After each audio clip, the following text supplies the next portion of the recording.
Abatanalaba katambi ka buseegu aka mwana muwala ono Kankwanzi Elizabeth oli alowooza bulowooza agamba kati oba kiri kitya kubanga obutambi bw'obuseegu obusinga bubaddengamu abantu nga beezina naye kano tekali kwa kwezina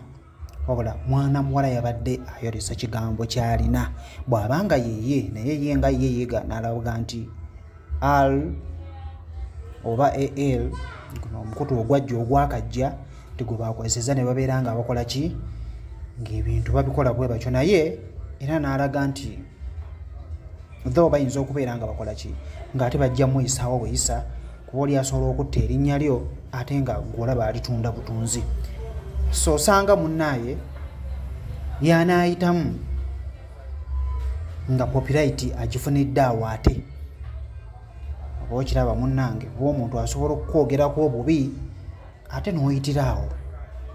naye ng'ekikulu kya byonna abaana aboobwa tusiiba tubatendeka tusiiba tubabuulirira nti mwewala okubeera nga mutta obutambi bw'obuseegu nga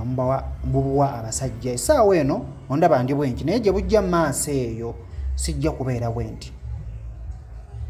nti otuuka n'okyuka ab'omukama waba akutaddeko omukisa ssente ne zeeyongera mu maaso so bw'oba olina bye wakola emabega obutambi obwo busigalayo mu masimu g'abantu bw'otuukako w'otuuse nga babuta so mwegendereze kojja ntambye Ssemuto subscribe nga bingi bikyajja.